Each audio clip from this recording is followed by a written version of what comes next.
Bismillahirrahmanirrahim. Assalamualaikum warahmatullahi taala wabarakatuh. Alhamdulillah rabbil alamin wassalatu wassalamu ala asrofil anbiya wal mursalin wa ala alihi wa ashabihi ajma'in. Alhamdulillah berjumpa kembali di layar kaca bersama dengan Bapak. Kalau kemarin ada video atau link-link yang sudah kalian kirimkan, itu bagus. Nah, untuk kali ini Bapak ingin mengulas kembali tentang ibadah haji. Haji ini sebenarnya ibadah praktek. Ya kan, sebenarnya kalau hanya sekedar teori, mungkin Bapak atau nenek atau siapapun yang sudah berangkat haji, sudah manasik sekalipun, itu terkadang masih kebingungan. Ya. Kalau belum ada prakteknya. Kalau sekedar teori masih dalam gambarannya, masih bayang-bayang ya. Sebenarnya praktek. Nah, kalau memang kalian mau, Bapak pengen sebenarnya mengajak praktek, tetapi kondisinya yang tidak memungkinkan. Tapi kalau memang mau, silahkan nanti dijadwalkan. Siapa yang mau mencoba kita praktek manasik haji atau praktek berhaji bersama, nanti kita gabungkan. Kalau memang nanti banyak, kita pisahkan. Kita ikuti prokes atau protokol kesehatan yang sudah diterapkan oleh pemerintah. Anak-anakku, sebelum mengulas kembali tentang ibadah haji, Bapak ingatkan, marilah kita mulai belajar kita dan niatkan di dalam hati hanya semata-mata karena Allah, dan kita mohon kepada Allah agar dibukakan hati kita, diberikan hidayah, berikan ilmu yang bermanfaat. Untuk itu kita mulai belajar kita dengan sama-sama melafazkan basmalah. Bismillahirrahmanirrahim. Bapak harap nanti setelah Bapak jelaskan runtutan atau urutan tata cara pelaksanaan ibadah haji, ya, dari mulai berangkat, tugas dari Bapak, kalian jelaskan kembali melalui video. Lalu video itu silahkan dikirim melalui WA pribadi ke Bapak, ya, atau WA di grup kelas juga boleh, atau di WA grup pendidikan agama Islam, ya. Dan itu sebagai salah satu nilai praktek kalian, ya. Kalau kita nanti tidak memungkinkan untuk praktek secara langsung karena situasi dan kondisi, karena ada satu sekolah yang kemarin dinyatakan telah terpapar COVID-19, ya, itu ada berjumlah 125 anak, ya. Bapak tidak usah sebutkan sekolah mana, mungkin kalian sudah tahu, ya. Baiklah anak-anakku, kita langsung, kemarin sudah sekilas penjelasan tentang haji. Sekarang Bapak akan coba detailkan dari ketentuan haji, ya. Di halaman buku kalian, halaman 148. Ya. Pengertian haji. Secara bahasa, kata haji artinya sengaja berziarah, mengunjungi atau menuju tempat tertentu. Adapun tempat yang dimaksud adalah menziarahi atau mengunjungi Baitullah, yaitu Ka'bah yang ada di Mekah. Maka tempat tertentu dipindahkan ke Yerusalem, ke Palestina, tidak bisa, ya. Haji tujuannya adalah mengunjungi kiblatnya orang Islam, yaitu di Ka'bah, ya. Itu, ya. Ka'bah di mana tempatnya? Di Makkahul Mukarramah dan sekitarnya, ya. Itu ibadah haji. Apa yang akan dilakukan di sana? Di sana kita di Mekah, kita akan melakukan ibadah wukuf, ibadah tawaf, mengelilingi Ka'bah. Wukuf itu berdiam di padang Arafah, tawaf nanti mengelilingi Ka'bah, sa'i, ya. Berlari-lari kecil atau berjalan antara Safa dan Marwah, bukit Safa dan bukit Marwah, melontar jumrah, itu melemparkan batu ke kerikil sejumlah 7 batu setiap kali lemparan, ya. Itu tempatnya di Mina, dan kemudian ibadah-ibadah yang lainnya tentunya, ya. Ibadah haji hukumnya wajib bagi setiap muslim yang mampu, bagi setiap muslim yang mampu, baik secara fisik maupun secara finansial atau secara keuangannya. Selanjutnya dalil-dalil terkait ibadah haji. Nah, di situ ada Ali Imran ayat 97. Bapak bacakan. Fihi ayatum bayyinatum maqamu Ibrahim wa man dakhalahu kana amina walillahin nasi hajjul baiti man istata'a ilaihi sabila wa man kafara fa innallaha ghaniyyun 'anil 'alamin. Ya. Fihi ayatum bayyinatum maqamu Ibrahim. Di sana terdapat tanda-tanda yang jelas, di antaranya ada makom Ibrahim. Apa makom Ibrahim? Tempat Nabi Ibrahim pada waktu itu, ya. Disebut makom Ibrahim. Di mana? Di Mekah, di Ka'bah, ya, di Masjidil Haram. Wa man dakhalahu kana amina. Ya. Barang siapa yang memasukinya atau memasuki Baitullah, ya, memasuki Masjidil Haram, amanlah dia. Walillahi 'alan nasi hajjul baiti man istata'a ilaihi sabila.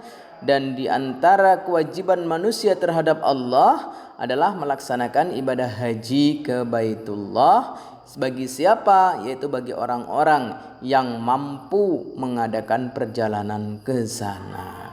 Wa man kafara fa innallaha ghaniyyun 'anil 'alamin. Barang siapa mengingkari kewajiban haji ini, maka ketahuilah bahwa Allah Maha Kaya, tidak memerlukan sesuatu dari seluruh alam ini. Kalian mau taat semuanya kepada Allah, tidak akan menambah kekuasaan Allah, dan kalian mau ingkar kepada Allah, tidak mengurangi sedikit pun kekuasaan Allah. Allah tetap Tuhan semesta alam. Ya, jelas. Berarti menunaikan ibadah haji hukumnya wajib, ya. Kemudian ayat lain pada Quran surat Al-Hajj ayat 27, wa adzin fin nasi bil hajji ya'tuka rijalan wa ala kulli dhamirin ya'tina min kulli fajjin 'amik. Dan serulah manusia untuk mengerjakan haji, ya. Wa adzin fin nasi bil hajji, ya. Ya'tuka rijalan wa ala kulli dhamirin ya'tina min kulli fajjin 'amik. Niscaya mereka akan datang kepadamu dengan berjalan kaki atau mengendarai setiap unta yang kurus. Mereka datang dari segenap penjuru yang jauh. Maka seluruh dunia yang beriman kepada Allah, yang diberikan kemampuan oleh Allah jalannya, bersatu di kota Mekah. Baik kulit hitam, kulit putih, kulit kuning, langsat, ya, kulit coklat dan sebagainya, tidak memperdulikan suku, bangsa dan daerahnya, ya. Semuanya bersatu menuju kota Mekah, ya. Itu.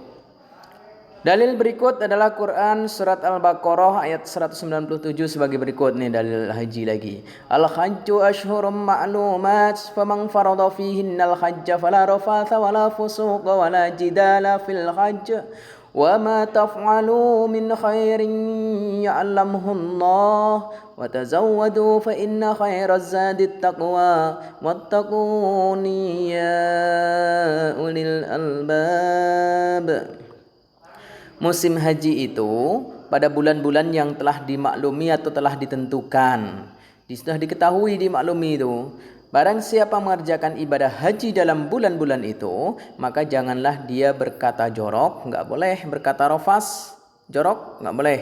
Ya, berbuat maksiat tidak boleh. Bertengkar, ya, jidal, cekcok, mulut, bicicau tidak boleh. Ya. Dalam melakukan ibadah haji, segala yang baik yang kamu kerjakan Allah mengetahuinya. Bawalah bekal, karena sesungguhnya sebaik-baik bekal adalah takwa, dan bertakwalah kepadaku wahai orang-orang yang mempunyai akal sehat. Ingat, Tidak boleh rafas, tidak boleh fusuk, tidak boleh jidal. Apa rafas? Ya, mengeluarkan kata-kata kotor, cacian, umpatan dan sebagainya. Apa fusuk? Fusuk perbuatan yang melanggar ketaatan kepada Allah, menipu, pemalas, berfoya-foya, boros. Di sana bukan ladang belanja, bukan untuk shopping, bukan untuk belanja kita di sana. Di sana kita untuk beribadah. Jangan salah nanti. Dari sini bawa uang banyak-banyak untuk belanja. Bukan untuk belanja ke sana, kita beribadah kepada Allah. Al-jidal, tidak boleh ada perdebatan, pertengkaran, bercicau, ya, adu argumen, tidak boleh. Kami bukan bercicau, kami beradu argumen, enggak. Bukan tempatnya. Sana hubungannya hablum minallah, hubungannya dengan Allah langsung. Dengan sesama kita tolong, ta'awanu 'alal birri wat taqwa. Tolong menolong dalam kebaikan dan takwa saja, ya. Tidak boleh yang lain-lain. Dalam sebuah hadis disebutkan an Abi Hurairah radhiyallahu anhu qala Rasulullah sallallahu alaihi wasallam man ata hadzal baita falam yarfuth walam yafsuq raja'a kama waladatuhu ummuh. Rawahu Bukhari. Diriwayatkan dari Abu Hurairah radhiyallahu anhu, Abu Hurairah berkata, Rasulullah SAW bersabda, barang siapa berhaji di Baitullah tanpa berkata jorok, tanpa bersetubuh, tanpa berbuat kefasikan selama ihram, maka dia pulang tanpa dosa bagaikan bayi yang baru dilahirkan. Subhanallah walhamdulillah. Itu ketentuan haji, ya. Itu dalil-dalil daripada haji. Ketentuan ibadah haji, ya, ada syaratnya. Yang pertama, orang yang berhaji biar sah hajinya maka dia harus beragama Islam. Yang kedua, berakal sehat. Tidak usah Bapak jelasin secara terperinci biar lebih cepat, ya. Yang kedua, baligh. Baligh itu apa? Sudah dewasa. Kalau yang laki-laki sudah mimpi basah, kalau yang perempuan sudah datang menstruasi atau sudah datang bulan. Itu tanda-tanda baligh. Pak, laki-laki umur 20 tahun belum mimpi basah, maka bagaimana? Dia sudah masuk baligh belum? Sudah. Karena kalau dia tidak mimpi basah tetapi sudah berumur 15 tahun ke atas, maka sudah dinyatakan baligh. Bagi perempuan belum menstruasi sampai umur 15 tahun sudah dinyatakan sah, karena menstruasi bagi perempuan itu rata-rata umur 9 tahun. Maka 9 tahun ke atas dia belum menstruasi, maka dinyatakan sudah baligh. Yang selanjutnya di merdeka, ya. Bukan budak, sekarang nggak ada lagi perbudakan, ya. Semuanya udah orang merdeka, punya hak asasi manusia. Ya, yang selanjutnya istita'ah. Apa istita'ah? Mampu. Mampu apa? Mampu dalam perjalanannya, mampu biayanya, mampu meninggalkan ekonomi yang ada di rumahnya. Ya, mampu secara jasmani, mampu secara rohani, ya, mampu secara finansial. Istita'ah memiliki kemampuan untuk berhaji baik dari segi materi, fisik, keamanan dan ilmu. Materi ada, fisik ada, ilmu ada, tetapi kondisi tidak aman seperti sekarang ini karena sedang adanya wabah corona, maka tidak berkewajiban, maka belum bisa melaksanakan haji. Harus aman dulu. Nah, itu syarat istita'ahnya. Kan kondisi sekarang ini, tahun 2020 ibadah haji ditiadakan. Kenapa? Tidak istita'ah. Kenapa tidak istita'ah? Karena sedang adanya wabah melanda dunia. Bukan hanya Indonesia saja. Jangan disalahkan, nanti disalahkan pemerintah, nyalahkan ini dan itu. Ini memang takdir Allah yang harus kita terima dan kita harus ikhlas menjalaninya. Semua di belahan bumi manapun sama terkena wabah yang namanya corona atau COVID-19, ya. Lanjut, ya. Rukun haji, ya. Rukun dan wajib haji. Kalau rukun haji itu, ya, itu wajib dilaksanakan semuanya. Kalau dia tidak melaksanakan rukun haji, maka hajinya tidak sah. Itu rukun. Satu saja ditinggalkan, tidak dikerjakan, maka hajinya tidak tidak sah. Yang kedua, wajib haji. Kalau wajib haji itu harus dikerjakan, tetapi kalau ditinggalkan, hajinya tetap sah dengan catatan dia bayar denda atau yang disebut dengan dam. Itu wajib, bedanya rukun haji dan wajib haji. Kalau rukun haji tidak bisa dibayar dengan denda, tapi tetap harus dikerjakan. Kalau tidak dikerjakan, hajinya tidak sah. Kalau wajib haji boleh untuk tidak dikerjakan karena adanya uzur atau adanya halangan, tetapi dia terkena denda. Adapun yang termasuk rukun haji, satu, ihram, memakai pakaian ihram. Kalau laki-laki itu kain panjang tanpa jahitan, itu merupakan rukun haji ya. Pertama, ihram dengan berniat haji. Yang kedua, wukuf di padang Arafah pada tanggal 9 Dzul Hijjah ya. Itu namanya rukun haji. Yang ketiga, tawaf sebanyak 7 kali mengelilingi Ka'bah yang dinamakan tawaf ifadah. Itu namanya tawaf rukun. Jadi kalau tawaf rukun itu namanya tawaf ifadah ya. Itu ya rukun haji ya.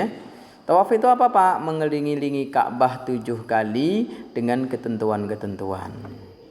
Ya, dimulainya dari mana? Dari Hajar Aswad, kan begitu. Nah, itu ada syarat tawaf, ada sunnahnya tawaf, silahkan dibaca ya. Auratnya biarpun cuma pakai pakaian sepanjang satu, tetap harus auratnya harus tertutup. Suci dari hadas dan suci di badan dan pakaian dari najis.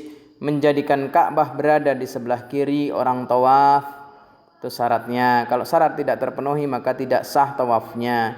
Tawaf dimulai dari Hajar Aswad, jumlah tawaf sebanyak 7 kali. Pelaksanaan tawaf di dalam Masjidil Haram, niat tawaf khusus untuk tawaf sunat, nazar dan wada ya. Niat tawaf khusus itu kalau ini. Kalau kita tawaf haji sudah tawaf aja. Kita niatkan tawaf haji, tawaf ifadah namanya ya. Sunnahnya apa? Sunnahnya ya, istilam Hajar Aswad dan rukun Yamani. Apa istilah? Memberikan tanda. Sebenarnya sunnahnya mencium Hajar Aswad, tapi kalau mencium tidak mungkin, cukup kita salam dengan Hajar Aswad ya. Kasih salam. Angkat tangannya atau boleh kecupan ya.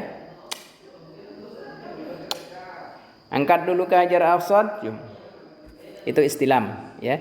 Di Hajar Aswad dan rukun Yamani. Apa Pak rukun Yamani? Rukun Yamani itu adalah salah satu sudut daripada Hajar Aswad. Ada namanya sudut Hajar Aswad, ada rukun ya, ada rukun Iraqi, ada rukun Yamani, kan gitu. Tuh sudut-sudutnya ya. Lanjut ya. Setelah istilam, sunnahnya berdoa dan berzikir. Selama kita tawaf, kita berdoa. Ada doanya, doa khusus. Pak, kalau yang tidak hafal, kalau yang tidak hafal cukup subhanallah walhamdulillah wala ilaha illallah wallahu akbar. Anallah walhamdulillah wala ilaha illallah wallahu akbar wala hawla wala quwata illa billahil aliyil azim, boleh. Atau mungkin mau talbiyah labbaik Allahumma labbaik, silahkan, tapi bagusnya pakai berzikir tasbih. Atau bagusnya lagi kalau memang hafal doanya. Selanjutnya membuka pundak kanan dan menutup pundak kiri bagi laki-laki. Pundak yang kanan dibuka, jangan ditutup. Itu sunnah. Mendekatkan ke Ka'bah, mendekat ke Ka'bah juga sunnah. Yang selanjutnya berjalan bagi yang kuat. Jalan, tidak usah naik kursi roda, itu bagi yang sakit saja. Yang selanjutnya salat sunnah di belakang makom Ibrahim. Melakukan salat sunnah di belakang makom Ibrahim setelah selesai melaksanakan tawaf di Ka'bah. Kemudian berturut-turut ya. Berturut-turut, tidak boleh mutus-mutus. Dapat 3 putus istirahat dulu, enggak ya, sampai 7 kali putar Yang berikutnya sunnahnya niat tawaf. Tawaf kudum kah, tawaf ifadah kan diniati. Ya, nawaitu tawaf al-ifadati lillahi ta'ala. Gitu kan gitu. Tawaf kudum adalah tawaf yang dilakukan ketika kita baru masuk ke kota Mekah. Di Mekah kita masuk langsung ke Masjidil Haram melakukan tawaf, yaitu mengelilingi Ka'bah 7 kali dengan rangkaian ibadahnya tadi di atas, itu namanya tawaf kudum. Yang berikutnya yang kedua itu ada tawaf ifadah. Tawaf ifadah itu adalah tawaf rukun haji yang wajib dilaksanakan bagi mereka yang melaksanakan haji. Yang kemudian selanjutnya tawaf wada. Tawaf wada itu tawaf perpisahan. Kapan? Ketika kita mau pulang dari Mekah atau kita mau meninggalkan kota Mekah, maka kita tawaf terlebih dahulu untuk berpisah dengan Ka'bah, dengan Baitullah. Yang berikutnya tawaf nazar. Apa itu? Yaitu tawaf yang dilakukan karena adanya nazar, adanya sumpah, adanya keinginan. Kalau nanti, ya misalnya nazar itu, kalau nanti saya diberikan rezeki yang melimpah oleh Allah dan mampu membangun rumah 2 lantai, saya akan tawaf 3 kali. Saya akan melakukan tawaf di Ka'bah. Nah, itu tawaf nazar, contoh saja ya.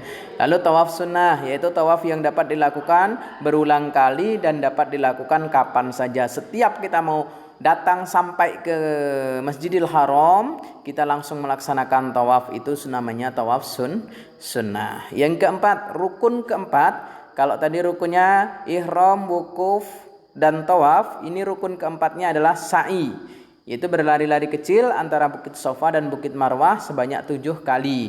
Dimulai dari Bukit Safa, diakhiri di Bukit Marwah ya.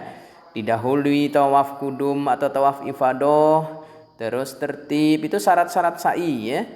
Silahkan dibaca secara secara rinci sendiri ya. Bapak jelaskan globalnya saja. Kemudian rukun yang kelima yaitu tahallul. Tahallul itu mencukur atau menggunting rambut paling sedikit sebanyak 3 helai dan disunnahkan potong semua bagi laki-laki ya. Jadi tahallul ini merupakan rangkaian ibadah haji ya. Tuh, setelah melaksanakan sa'i kita tahallul. Yang keenam tertib, yaitu melakukan rangkaian prosesi ibadah haji tersebut secara berurutan. Tidak boleh tahallul dulu, sa'i dulu baru tawaf, nggak boleh. Harus berurutan. Urutannya memakai pakaian ihram pada tanggal 8 Dzulhijjah atau mungkin dimulai dari pagi hari tanggal 9 Dzulhijjah. Kemudian wukuf di padang Arafah dimulai dari sholat zuhur sampai tenggelamnya matahari. Kemudian tawaf ifadah sebanyak 7 kali ya. Kemudian sa'i, baru tahallul, kemudian tertib, itu rukunnya haji. Yang B, wajib haji. Ini sudah 23 detik ya. Mungkin Bapak jelaskan di wajib hajinya, kemudian nanti akan Bapak sampaikan di link lain tentang urutan tanpa harus kita lihat teksnya. Wajib haji, sementara yang termasuk wajib haji adalah sebagai berikut. 1, ihram dari mikot. Apa mikot itu? Itu batas di mana kita memakai pakaian ihram. Ya, batas bisa ada mikot zamani, ada mikot makani, nanti penjelasannya di bawah tentang mikot itu ya. Mikot itu artinya batas ya, di mana kita memulai memakai baju ihram dan mulai berniat ya, berniat untuk haji. Labbaik Allahumma hajjan. Kalau mau umrah ya labbaik Allahumma umrata. Bermalam di Muzdalifah, yakni setelah seseorang melakukan wukuf di padang Arafah pada malam tanggal 10 Dzulhijjah lewat tengah malam ya. Kita dari padang Arafah menuju ke Muzdalifah pas lewat tengah malam nih ya. Lewat tengah malam ya. Kita sore hari matahari terbenam, kita langsung menuju ke Muzdalifah. Sampai di Muzdalifah kita menginap sampai lewat tengah malam. Setelah lewat tengah malam kita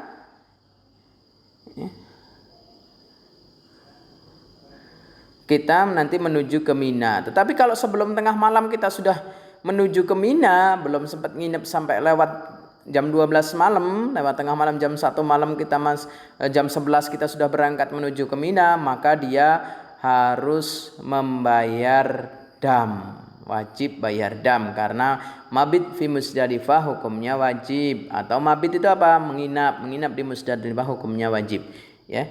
Kemudian setelah menginap pada tanggal 10 lewat jam 12 malam kita berangkat ke Mina. Di Mina, sampai di Mina kita lempar jumroh yang namanya jumroh Aqobah, ya. Pada hari raya haji tanggal 10 Dzulhijjah kita lempar jumroh Aqobah, ya. Ini hukumnya wajib. Kalau tidak dilaksanakan maka harus bayar dam. Ini wajib melontar jumroh Aqobah. Pertama, tanggal 10 Dzulhijjah kita langsung menuju ke Aqobah, kita lempar jumroh, lempar batu 7 batu. Setiap lemparan kita baca doa, ada doanya. Pak, doanya bagaimana? Bagusnya praktek langsung, ya. Ada doanya, ya. Yang keempat, melontar 3 jumroh, yaitu jumroh ula, jumroh wusta, dan jumroh Aqobah pada tiap-tiap tanggal, ya, 11, 12 dan 13 Dzulhijjah. Ini sekaligus. Tanggal 11 kita lempar jumroh ula, jumroh wusta, jumroh Aqobah 3 kali. 3 jumroh kita lempar sekaligus. Sekaligus. Dari sini jumroh ula, jumroh wusta, jumroh Aqobah. Kita nujunya ke situ. Yang kedua, tanggal 12 juga demikian, dan tanggal 13 juga demikian, ya. Nah, itu tiap jumroh dilontar dengan 7 batu kerikil atau batu kecil, ya. Nah, kalau yang 11, 12, 13 pada tanggal 11, 12, 13 itu ini melontar jumrohnya bisa diwakilkan, ya. Pelaksanaan melontar ketiga jumroh ini boleh diwakilkan kepada orang lain jika seseorang tidak mampu melaksanakan karena ada uzur seperti sakit atau telah lanjut usia. Adapun ketentuan yang harus dipenuhi seorang ketika melontar jumroh adalah sebagai berikut. Ini syarat melontar jumroh, sunnah melontar jumroh, silahkan dibaca, ya. Jadwal melontar jumroh pada tanggal 9 Dzulhijjah di mana? Nah, ini jelas ini, ya. Ini rangkaian melaksanakan ibadah haji, ya. Nah, nanti Bapak jelaskan dulu sampai di sini. Kalau ada pertanyaan silahkan diberikan di kolom komentar. Lalu presensinya jangan pernah lupa diisi. Isi di kolom presensinya yaitu nama, kelas, dan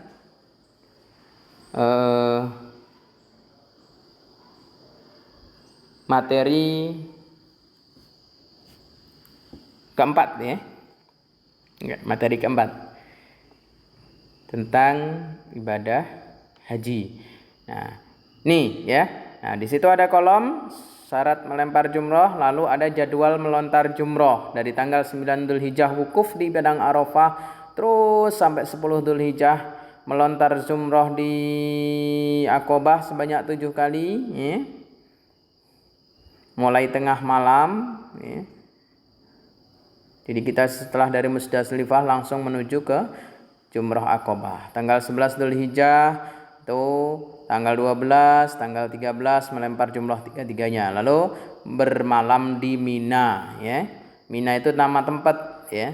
Di situ akan banyak tenda-tenda nanti tempat kita bermalam di sana, ya. Tidak melakukan larangan haji selama ihram. Selama ihram tidak boleh melaksanakan larangan-larangan dalam ibadah haji. Larangan dalam masa berihram itu ada di bawahnya, ya. Demikian yang Bapak jelaskan secara singkat. Nanti di video di link lain akan Bapak berikan contoh perjalanan atau urutan-urutan perjalanannya.